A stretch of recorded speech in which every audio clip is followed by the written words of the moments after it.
Okay, out there in Marveland, face front, this is Stan Lee speaking. You've probably never heard a record like this before because no one would be nutty enough to make one with a bunch of offbeat artists, so anything is liable to happen. Hey, who made you a disc jockey, Lee? Well, Jolly Jack Kirby, say a few words to the fans, Jackson. Okay, a few words. Look, pal, I'll take care of the humor around here. You've been using the same gags over and over for years.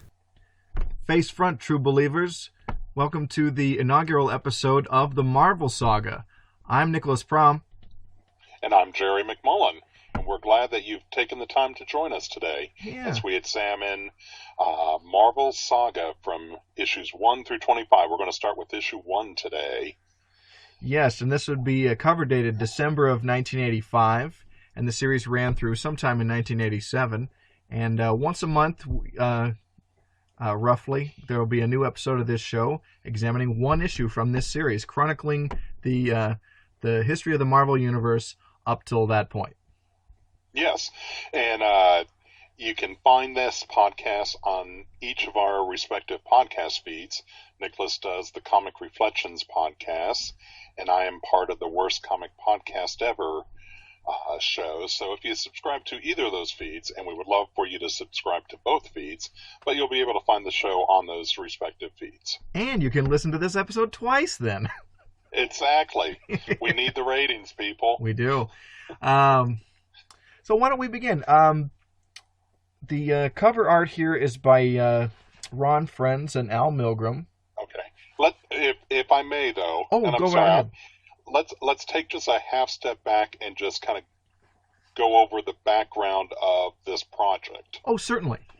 Because I think that kind of helps explain why Marvel was even doing this at this point. Because this came out during Marvel's 25th Silver Anniversary celebration. They were celebrating the release of Fantastic Four #1, which was the birth of the Marvel Universe. The birth of Marvel, so to speak. I mean, it had been Timely and Atlas for years before that, but it really became known as Marvel with Fantastic Four #1. That's correct. And so Marvel was doing a lot of different projects over this year to celebrate the Silver Anniversary. They had the special icon anniversary logo up in the upper left corner of each cover with the little logo box. Right. That's the Silver Anniversary. And then at one point, for 1 month in particular, they had a little banner that went around each of the covers that had basically all the main Marvel Universe characters. Yeah, I love those borders that they did. Yeah, every issue that came out, whatever month that was, it was probably to coincide with the month that the 25th anniversary of that Fantastic Four #1. Mm-hmm. And so this series was put together by Peter Sanderson. Yeah. As an effort to put the entire Marvel Universe in chronological order, regardless of the release date of the comic. And these are just looking at the comics that had been published by Marvel to that point. There are parts of the Marvel Universe that have since been retconned back, so you're not going to hear a lot of talk about Wolverine on this show, even though we now know that Wolverine was very active during this era. Peter Sanderson is a comic book historian. He had previously done a lot of work for DC, getting DC ready to go for Crisis on Infinite Earths. That he did a lot of the research work that helped Marv Wolfman write that, and then those notes were passed down to Len Wein to use for the History of the DC Universe project. Nice. Well, that's quite an impressive resume. Yeah. I have a very, very special place in my heart for Crisis. It's maybe the finest thing that DC's ever published, as far as their superhero books are concerned, but yeah. Okay. Well, with that said, I think we can dive into issue 1 now. I just wanted to kind of preface that since it was the start of the new project and everything. Sorry to derail us. Oh, there. No, not at all, Jerry. There's a reason there's two of us here. So that's fine. But yeah, we've got a really cool wraparound cover by Ron Frenz and Bob Layton, which is just a nice collage or I don't have my words yet this morning. Sorry. Collage is good. I mean, it basically gives us a little Montage. That's what I'm looking tease for. of everything that's going to be touched on within this issue. Yeah. Obviously, we're going to get a lot of the Fantastic Four in this issue. We're going to get a lot of Henry Pym, and we're going to touch on Alpha Flight. But they do a quick check-in, and we'll see as we go through on all the key Marvel characters and where they're at, even though they don't make their official debut until much later in the series. Right. Now, within the series, for the most part, they are reusing panels and pages from the original Marvel comics. Yes. But for the introduction of this book, for the first 5 pages, we get art from Ron Frenz and Al Milgrom. And what a great pair. A lot of people aren't so crazy about Al Milgrom, but Frenz and Milgrom, especially together, they capture that Marvel house style beautifully. I mean, it's got Kirby and Buscema all over it. Mm-hmm. And that's a win for me. Yep. So the first couple pages kind of go through the history of Earth, how it got to be, touching on different characters, like, we see the Celestials arriving on Earth, and we see Hercules coming to be, in the Inhumans, the Black Knight. We get to see those Western characters like Two Gun Kid and Rawhide Kid. Yeah, and Kid Colt. I love those guys. I think the Marvel Western characters are so much fun. Absolutely. Yeah. My biggest disappointment with this issue is how little it discusses the events of World War II. Yeah, it really glosses over them in just a few panels. Because we had the debut of Captain America in that era. We had the original Human Torch. We had the Submariner, the Namor the Submariner. And those are just kind of... They get a panel mention as being part of the Invaders, but to me, that was the foundation of the Marvel Universe that Stan Lee and Jack Kirby was able to build off of in 1961. And not to mention, I mean, like Roy Thomas explored this in the Invaders series in the 70s, but there's a lot of other great characters like the Destroyer and the Blazing Skull and the original Angel, the original Vision. It would be great to see something that delved into those guys' story, but we can only do so much. I don't think Marvel was really caring about those characters at that point. No. They probably didn't think they were ever going to bring them back. I mean, realistically, the one person that cared the most about those characters was Roy Thomas. Right. And he was over at DC at this point, so there wasn't necessarily that voice in the Marvel offices advocating to, let's put more of these characters in this issue. Oh my gosh. If Roy had done this series, it'd be each issue would be twice as long, and it'd be 50 issues, not 20, 25. Yeah. We may not see the Fantastic Four till like issue 14. Well, you're not wrong. Yeah. But I love Roy Thomas, don't get me wrong. I just got me thinking about, like, how many times in the 70s or the 60s he used the Red Raven, who was like a one issue in a Golden Age comic, and he appears in the Hulk, he appears in the X-Men. He got a lot of play in the late Silver Age and in the Bronze Age. Yeah. But anyway, sorry. That's all right. Yeah. So issues 4 and 5 kind of give us like one panel check-ins with all the different familiar faces from the Marvel Universe. We see Captain America frozen in ice. We see Namor roaming the streets of New York, suffering from amnesia. Nick Fury is in Washington, D.C., working for the CIA. Tony Stark is his playboy millionaire self. Bruce Banner is working on the Gamma Bomb. Henry Pym is researching the subatomic particles. Later to be Donald known Blake as... taking his trip to Norway. Yeah, Don Blake.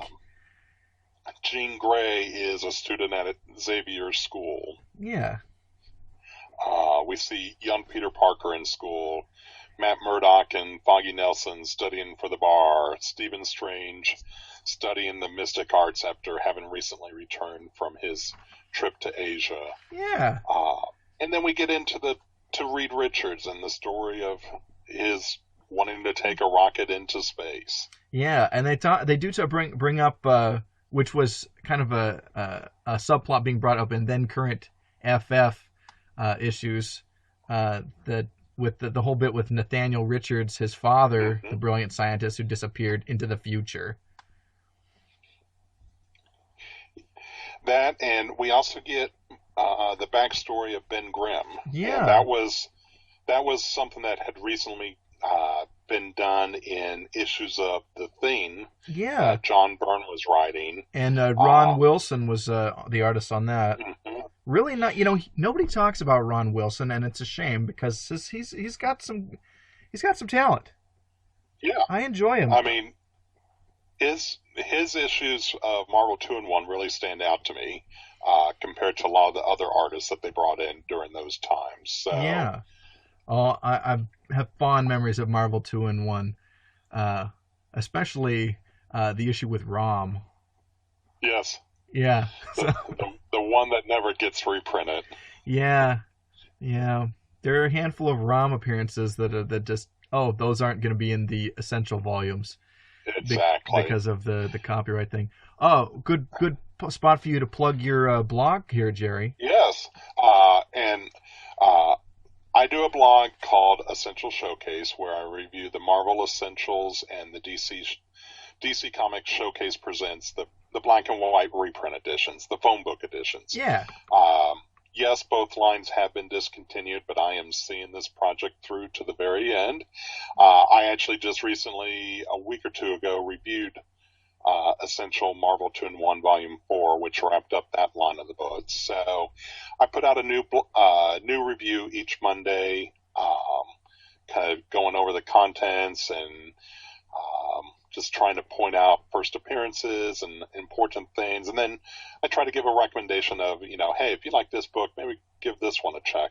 So I am actually, for the purposes of this podcast, I am actually using Essential Marvel Saga Volume 1. This was years and years ago. I had the original issues, and at one point during college, I thought I was going to be done with comics, and so I purged a lot of them, and those were ones that I gave away, and now I'm kind of wishing I still had them. But the Essential Marvel Saga did a great job of reprinting the entire issue, gave us the letters pages, as well as the inside front cover notes, which is a big help for you and I as we're putting these shows together. Yeah, I mean, I love the Marvel Essential volumes. The one thing that the showcase editions have over them, well, a couple things is sure. Well, showcases have the brighter paper, but yes. Whatever. But also page numbers. Ding, ding, ding. And which is a thing that drives me crazy in a big book like this. Mm-hmm. But that's nitpicking. I also am going through from my Essential volume. I had a near complete run of the series itself in single issues, but I don't know what happened with those. I'm putting that back together now, but I don't have the number 1. So at least for the time being, I will also be going from the phone book. Good. Excellent. All right, so we get into the origins of Reed Richards, Ben Grimm, and the start of the Fantastic Four. Yeah. We are pulling information here from issues 1 and 10 of the Thing series, the aforementioned Thing series. We're also pulling information from Fantastic Four 271 and 273. Those 271, 273 were most recently reprinted in the Fantastic Four by John Byrne Omnibus, Volume 2. Nice. As well as Thing number 10 can be found in that issue. Oh, okay. So that's a good resource if anyone wants to go back and track some of these issues down. But we get Ben Grimm's origin as kind of being a street thug that kind of happened to play football and did well enough to earn a college scholarship, and those crazy college administration people putting Ben Grimm and Reed Richards together as roommates. Who would have thought that? So, oh man. We also get a scene from those aforementioned FF issues where Reed Richards actually encounters an alien. Oh yeah, Gormu, the warlord of warrior of Kralo. I had that issue too during the John Byrne run, and that's a fun little retcon that doesn't affect your perception of the Fantastic Four going in. It's just a neat dancing in the raindrops kind of story. And it's also a good nod to, prior to Fantastic Four #1, Marvel was putting out monster books. They were putting out war books, and they were putting out westerns, and maybe a romance book or two, like Millie the Model or something. Yeah. I mean, this was their bread and butter, and so to kind of, and in fact, if you look at so many of the early Marvel books, they really were just extensions of the monster concept. Oh yeah, I mean, Fantastic Four #1 had them fighting the Mole Men and all his monstroids that lived under the earth. Oh yeah. Thor, first issue, he was fighting the monsters from Saturn, was it? Yeah, the Stone Men from Saturn. Yeah. Yeah. Henry Pym getting shrunk down and having to deal with the ants. I mean, that was classic monster fare for that time. Yeah. The Hulk, Bruce Banner, turning into a monster. I mean, everything early on was all monster based. So. Yeah, and I think that's really clever because they took like what was already doing, selling and doing pretty well for them, and experimenting with the growing popularity of superheroes. That National had such great success with across the street. All right. So seeing Gormu kind of helps prompt Reed to really say, hey, we need to get out into space. We need to see where our place is in the universe, not just on this planet. And, of course, Ben Grimm is arguing that the rocket's not ready, that the shielding is not good enough, but they're also in a race against the Russians because getting to space first is going to win the Cold War for them. So got to beat the commies. So, that's really important. So, Reed Richards, Ben Grimm, Susan Storm, and her kid brother Johnny Storm break into a military base. Right. Sneak past armed guards to steal and launch a rocket. I love that he steals his own rocket ship. Yeah. But he couldn't have just gone in because he has clearance. But also, it's like the smartest guy in the world builds a rocket ship without enough shielding. Mm-hmm. Like, where'd they get this idea off a gum wrapper? Yeah. You know what I mean? There's a few holes in this story on hindsight. Yeah, I can't remember what issue it was. They kind of tweaked the origin and refined a little bit a few issues later from #1.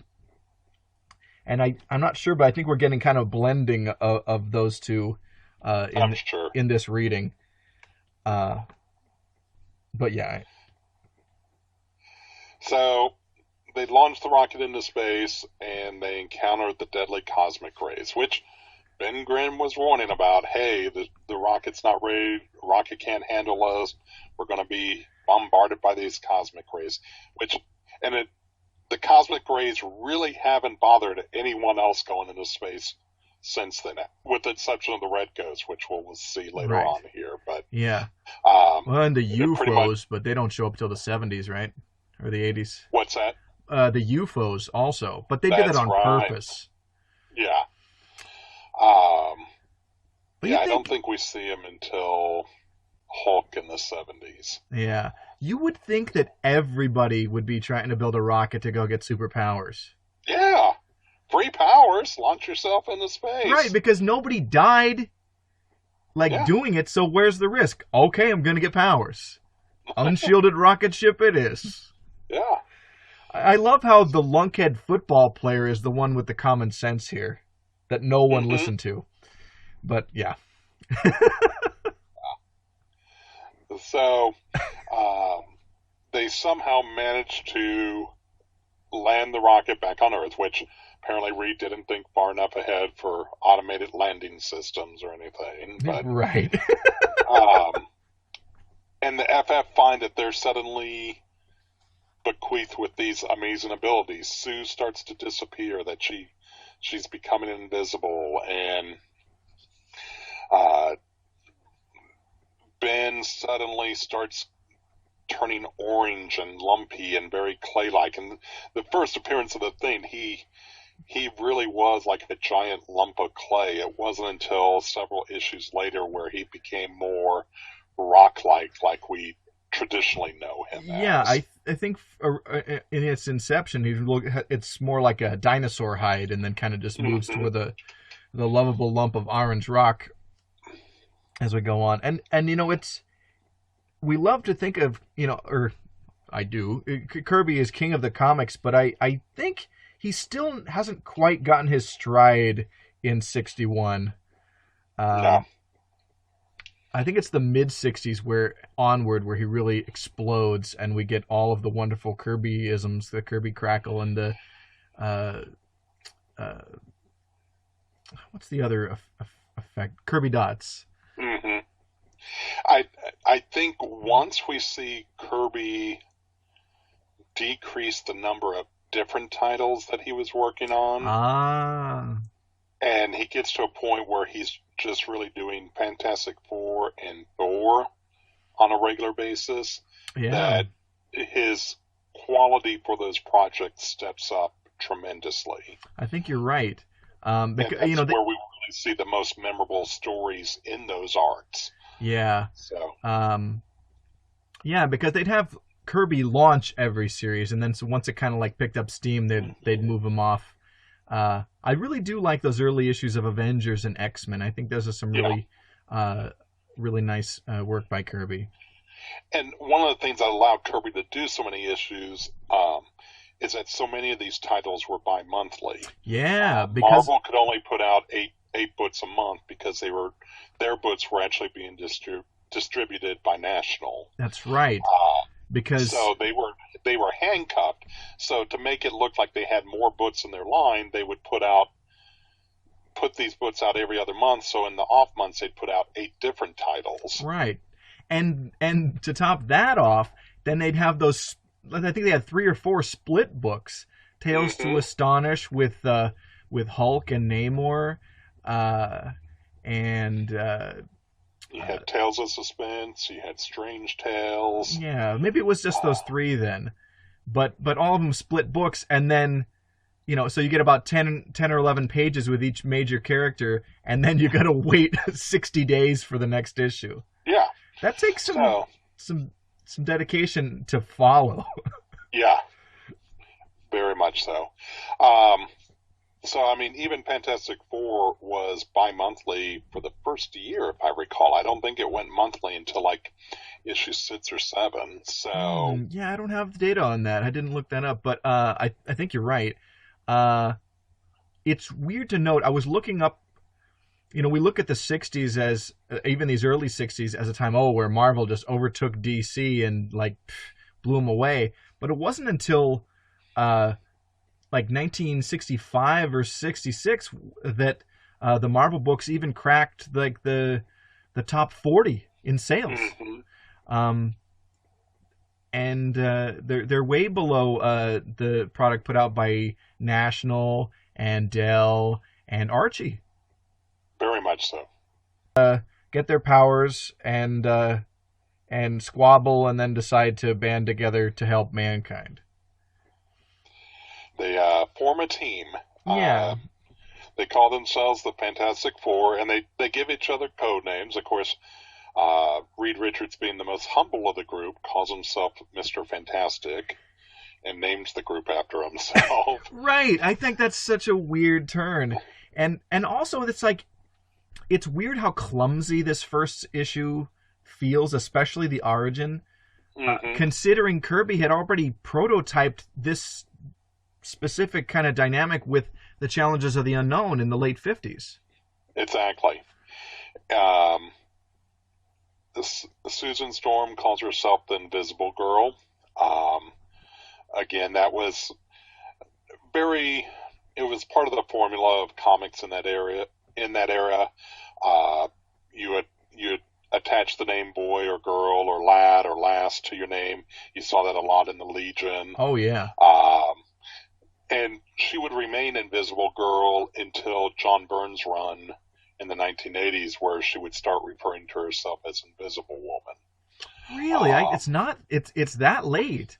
Yeah. I would figure the change happened by the time Franklin was born. No. Wow. I want to say it was Fantastic Four 245, which was pretty much a solo Invisible Woman story, where John Byrne had slowly been dropping hints that, she has the potential to be the most powerful member of the team, and kind of brought her character forward, gave her the new hairstyle, and said, hey, I've been Invisible Girl long enough. I'm going to go by Invisible Woman now. Yeah. And I remember reading The Trial of Galactus, which was my introduction to the Byrne Fantastic Four, which is wonderful, by the way. Yes. And yeah, she really is the most powerful member of the team, easily. She's using the force fields to protect the whole island of Manhattan, and creating objects like Green Lantern type of stuff out of invisible things. I'm she's hands down the most powerful member of the team. Yeah. But yeah. We haven't made much mention of Johnny Storm. He has the ability to engulf himself in flames and fly around, and he takes the name of Human Torch, which was the Golden Age character name. Yeah. And then Ben Grimm refers to himself as the Thing, for lack of anything else. So right. They agree to become the Fantastic Four, and you see that they've immediately set up headquarters in Central City.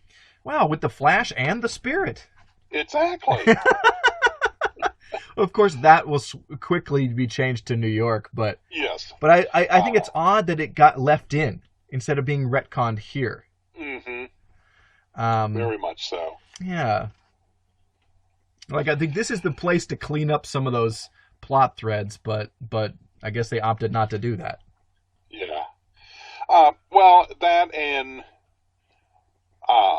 in those Fantastic Four issues that we mentioned of John Byrne, 271 and 273, they actually go back to Central City for those issues. Oh, okay. To kind of go back to their origins and recalling the events that brought them together and stuff. So okay, that makes sense why it would be kept in. I wasn't aware that they had done that. Yep. So we see some pages here where the Fantastic Four is getting to making themselves public, so to speak. I mean, right. Of course, you have to show off each of your powers or abilities. Johnny Storm is playing chicken with planes. And I love how Sue is just pushing people out of the way, and they're freaking out. It's just why wouldn't you just go to the meeting place? Why? Why? I don't know. I mean, it is how you say it's intended to demonstrate all of their powers, but it's really goofy. Yeah. So Reed has gathered the group together because nuclear power plants are disappearing. Oh, They're like falling into the earth. Well, that's a problem. Yeah. And Reed decides it's up to the four of them, that they are the best qualified people on the planet to investigate as to what's going on. So they charter a private jet. He hasn't started. Well, he really hasn't started creating the plethora of things, but even on this plane, we do see the number 4 logo. Yeah. So I think he had in his mind that he would be creating some kind of fleet of Fantastic Four vehicles. Yeah, I love the original Fantastic car. You know, the flying bathtub. Yeah. Love it. But yeah, we're not there yet. But what I think is weird is they're just gonna go to Monster Island. How did they figure it out? By looking at where all the different cave-ins were occurring. Oh, and it was it centralized to that. Okay. Yeah. And then Ben, of course, is like, well, we're gonna go to. Reed says we're gonna go to Monster Isle, and Ben says that's a fairy tale. There's no such place. Like, you're a big orange monster. Maybe have a little bit more open mind here. Yeah. You don't quite understand the rules of comic book logic. Once things like you have been introduced to the story, then concepts like Monster Isle are totally reasonable. Yeah. So they go to Monster Isle. They end up falling down under the earth, and they encounter this being known as the Mole Man, who's basically an ugly, shy, small person that doesn't fit into society and has been more comfortable living in caves all of his life. Yeah. And without his glasses, he looks like the Dick Tracy villain, the Mole. Yes. Which I'm sure it's totally a coincidence. So Mole Man has created like this underground kingdom with these moloids, these like shapeless humanoid beings that kind of serve at his bidding. But they haven't really introduced the moloids yet. It's mostly just these just various monsters. That's true. That's true. But I love the Mole Man. When I was a kid, I thought he was as big a deal as Dr. Doom. Oh yeah. Yeah. Oh yeah. Did you have like the Power Records? You know, I had no Power Records. Well, no, I had one, but I didn't have a Fantastic Four Power Record or anything like that. I had the Fantastic Four Power Record one, and I listened to that thing over and over.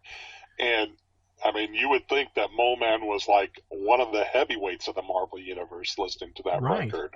Right, and the reason I got that notion was, you remember those Marvel video library cassettes that came out in the 80s? Mm-hmm. Okay, well, there was one of the Mole Man, and it, had some Fantastic Four cartoons, and I thought, that made me think that he was this big deal, because the Mole Man and Dr. Doom and all these guys had their own volumes, so I thought he was right up there. But he was part of, like, my introduction to the Fantastic Four, really, so I think that cemented it. Sure.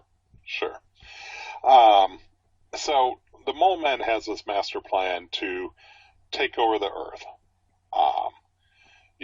That he's got all these underground tunnels that lead to each of the major cities, and he's going to, once he's wrecked all the power sources, that he'll be able to take over the Earth. And the Fantastic Four deem it upon themselves that they've got to stop him. Right.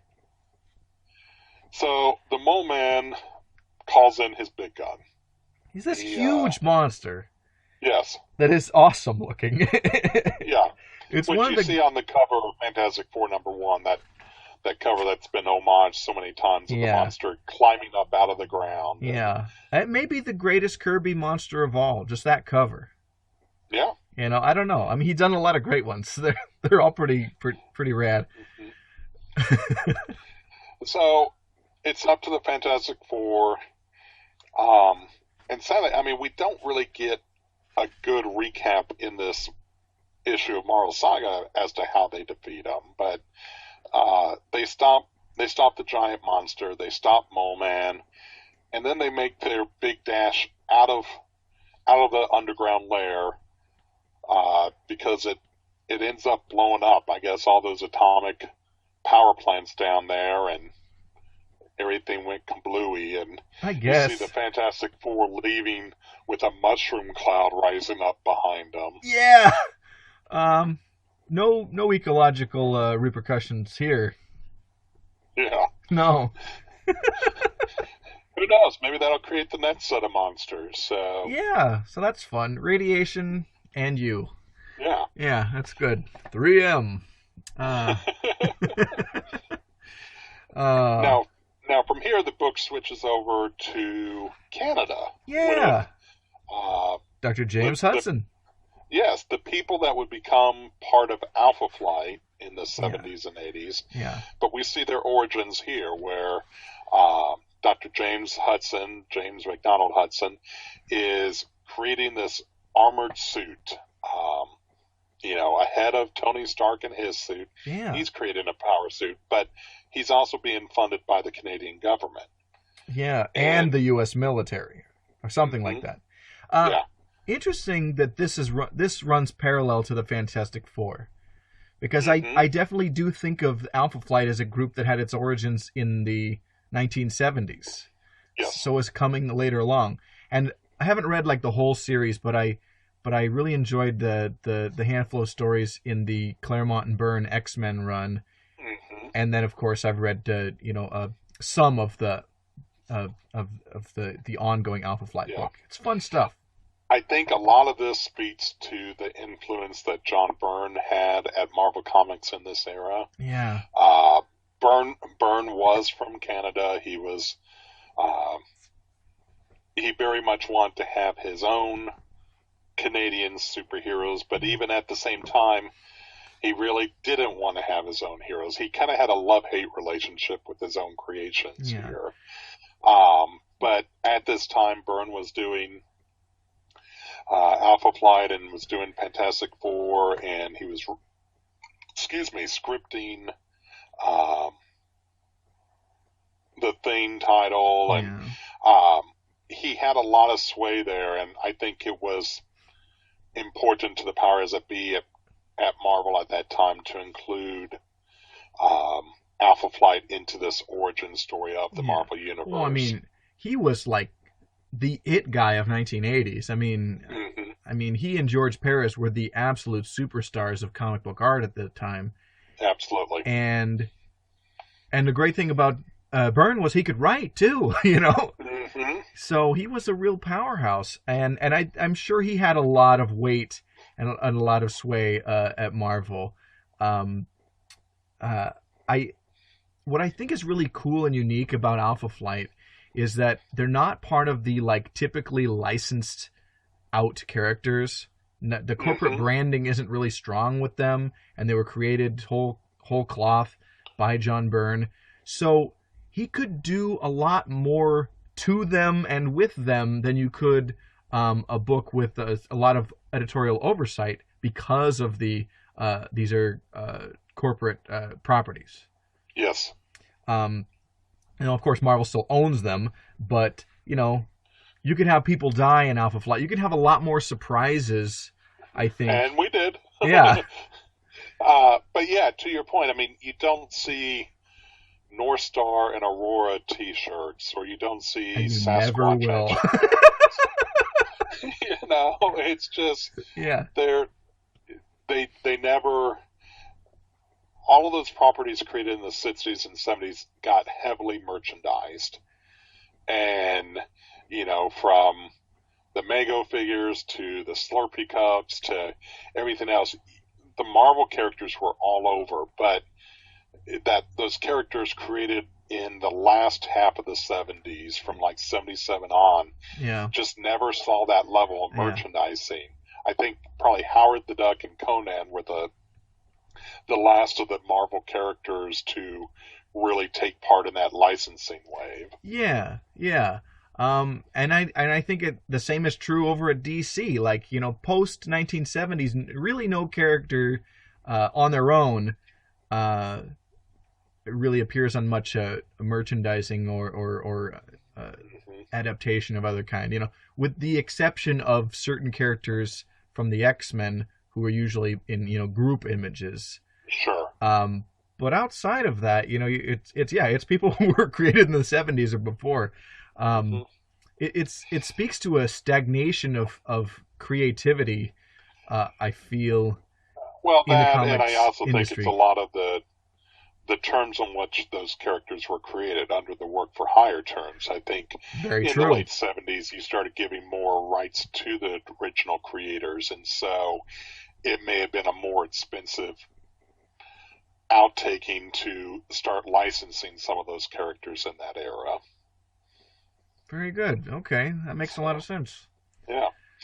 So with James Hudson here, he's at odds with the government. They want the suit for obviously military purposes. He doesn't feel that it should be used that way, and so he takes it upon himself to steal and destroy the suit. But he keeps the helmet because that has all the pieces in place that he can replicate and build a new suit, a better suit. Right. And when he came to the project with the helmet already created, so it didn't belong to them. Yep. So he was safe in that regard. So we see that play out, and he starts working with the then current Prime Minister of Canada. Was it Trudeau, the original Trudeau? It doesn't name him by name, but it looks like Trudeau. Yeah, I mean, he only appears in one panel here, but yeah, the impression I got it was the Trudeau Senior. I can't remember because his son is the PM now. Yeah, Pierre Trudeau. There we go.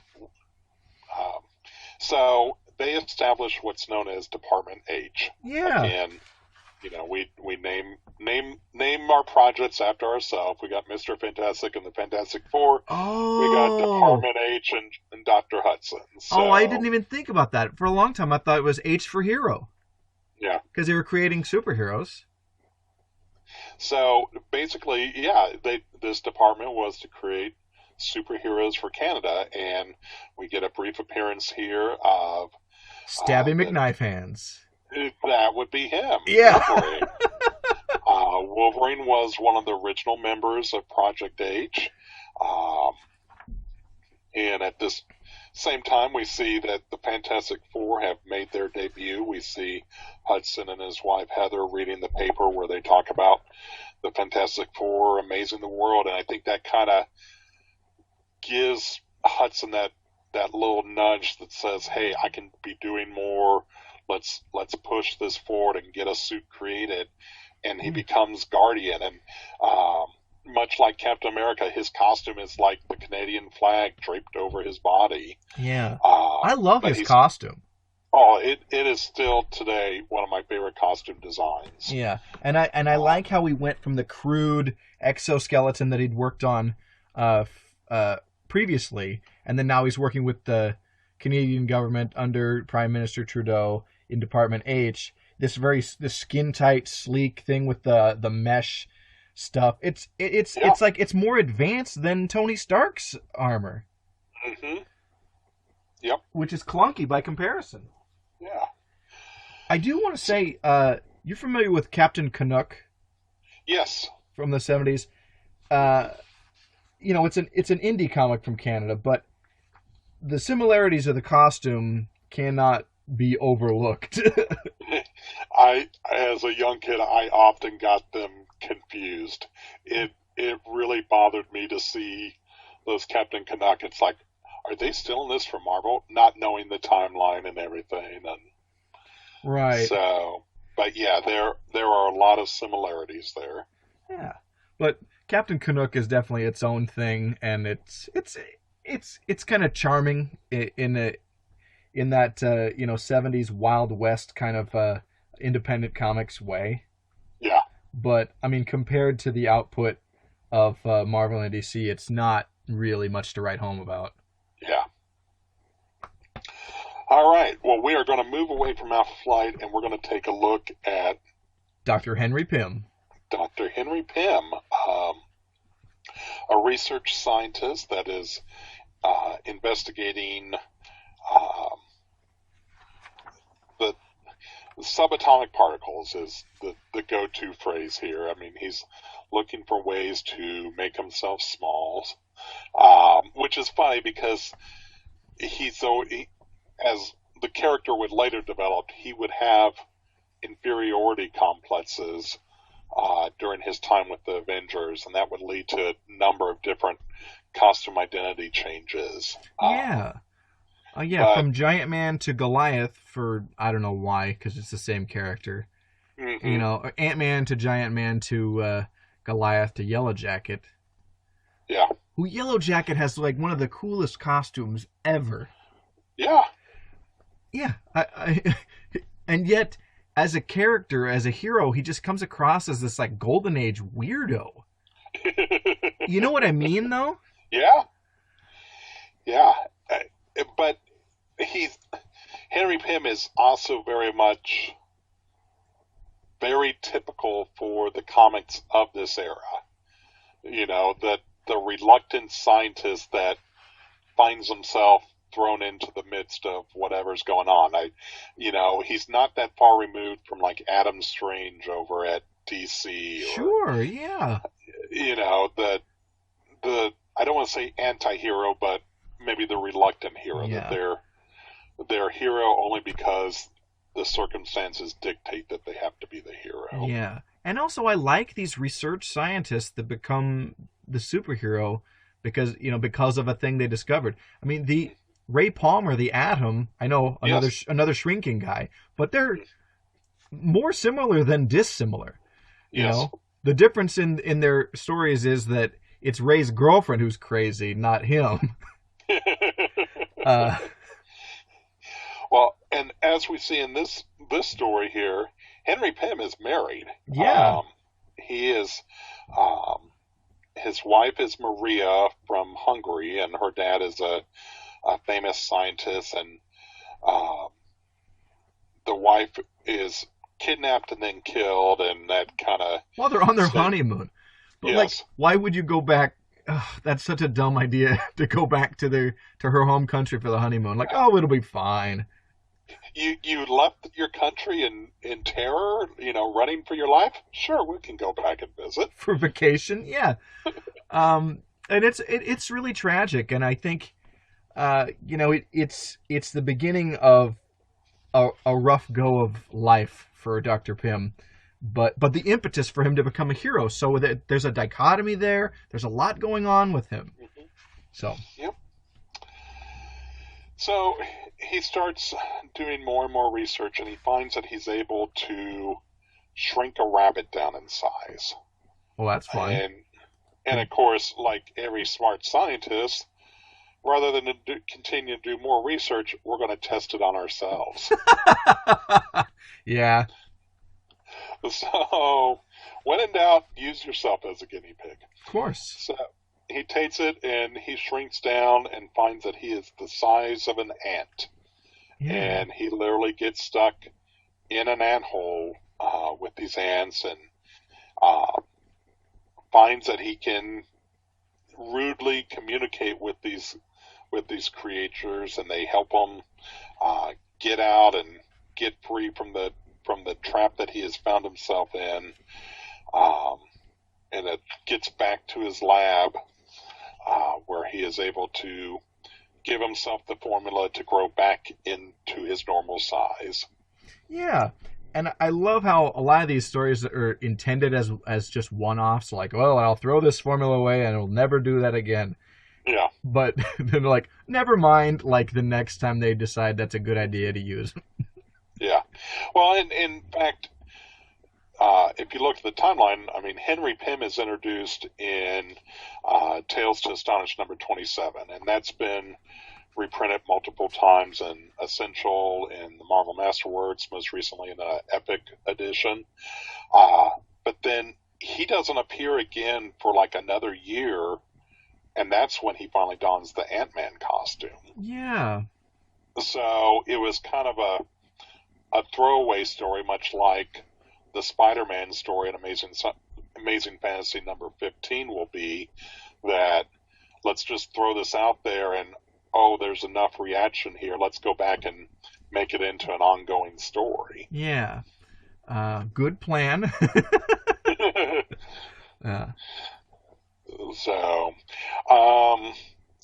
So once we finish up Henry Pym's story, we revisit the Fantastic Four. Yeah. And we see members of the Fantastic Four committing acts of violence. Yeah, sabotage or just larceny. What's going on here? Yeah. The Thing destroys an oil rig. just swims into the ocean and just tears it apart at its foundation base. Yeah. And the crew members are stuck getting into an oversized lifeboat. Apparently, the oil rig didn't have proper boat or rescue equipment there. Right. We see Invisible Girl stealing diamonds from the jewelry store. Human Torch is going around and melting statues. Yeah. Let me tell you, there was a statue melting epidemic in the 1960s. Oh, man. The number of statues that Human Torch either accidentally or intentionally melted over the years, it's a go-to trope within the comic book stories to indicate how hot he can get is by melting a statue. Right. It has no impact to anything else around the statue, but just the statue itself. And his girlfriend, Dory Evans, still isn't impressed. Yes. Gosh, do you remember her? Yes. She's like one of the worst superhero girlfriends. She's like, oh, you never spend any time with me. She's like, Yeah. oh, you always bail on our dates. She's a superhero, or he's a superhero, and you know this. Yeah. It's And not. he doesn't have a secret identity. His identity is known to the public. You knew when you said, I want to go on a date with Johnny Storm, what you were getting. Right, and it's just like say over at the distinguished competition, you know, you are a superhero with secret ID and you're on a date and you got to bail. Oh, what a jerk! He's, you know, I did that. That's not the case here. She knows the score and still complains. Yeah. And then we see Mr. Fantastic using his stretching ability to turn off switches in a power plant. Right. Like those switches couldn't be turned back on. Right. Like, oh man, they plunged the city into darkness. Oh, good thing the engineer was right there to give us exposition so he can turn it right back on. You know? We see the members of the Fantastic Four gather, and they're talking mean and maniacal. Yeah, their faces are they're grimacy. starting to reveal how they did all this stuff. And we turn the page and realize, oh, it's not the Fantastic Four.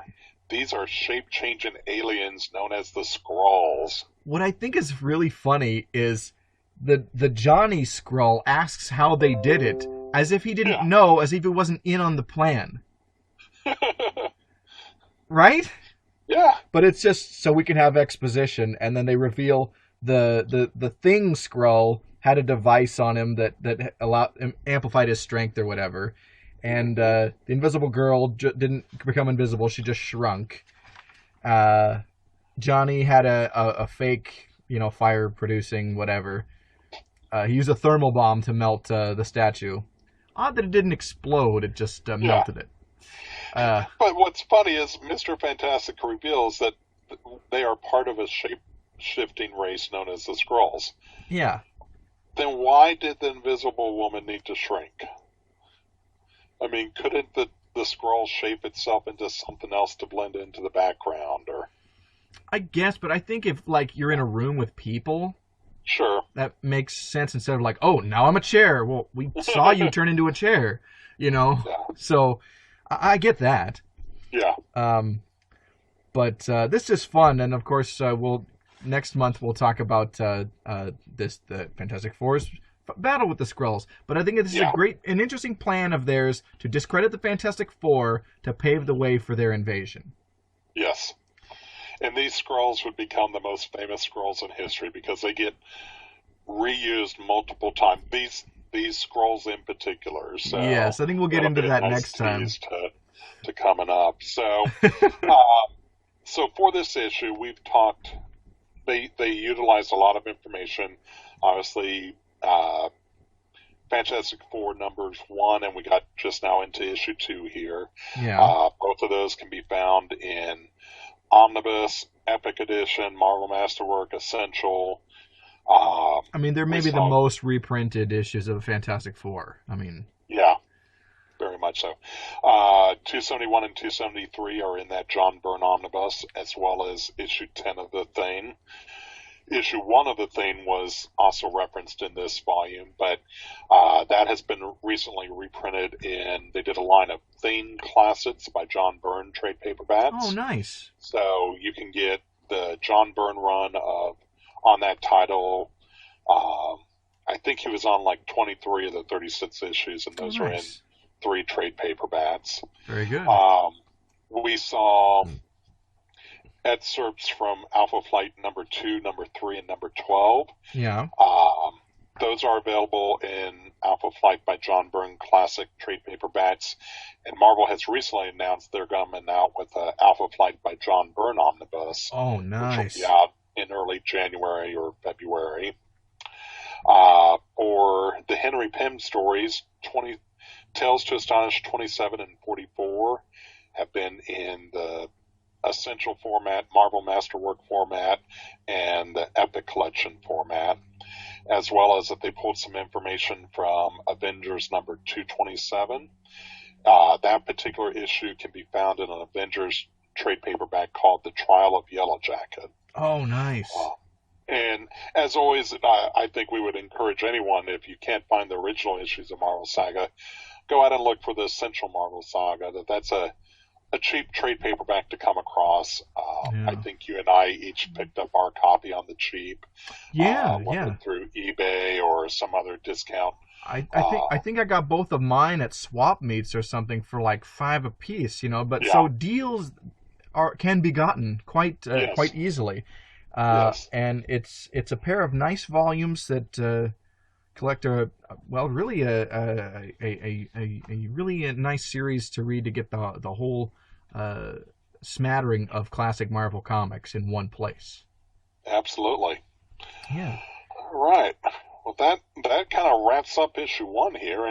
Any other thoughts about it, or? That's pretty good. I think it's really fun to see how much can be pulled from one-off stories in anthology books and then expanded upon later. Like, it's a great tryout format for anything. I like that. But yeah, next month we'll be talking about the origin of Spider-Man, the FF's awesome first battle with the Skrulls, the origin of the Hulk, the rebirth of the Submariner, and many other things. Yep. We've got a lot to look forward to. I'm excited. I'm looking forward to this. As always, follow our respective blogs, Comic Reflections and Worst Comic Podcast Ever. You can find us out on iTunes or Stitcher or Google Play or any of those other sites wherever you go to get your podcasts. Also look for us Facebook, Twitter, Instagram, on our websites. I mean, we're out there, people. You can find us. You're smart. Yeah. We know you're smart. Yeah. You're listening to us, so that makes you very smart. If we do say so ourselves. Yeah, we're very humble, much like Reed Richards. So. Yeah. And masters of self-promotion, just like Stan Lee. The Marvel Saga is a co-production of the Worst Comic Podcast Ever and Comic Reflections. Until next month, Excelsior!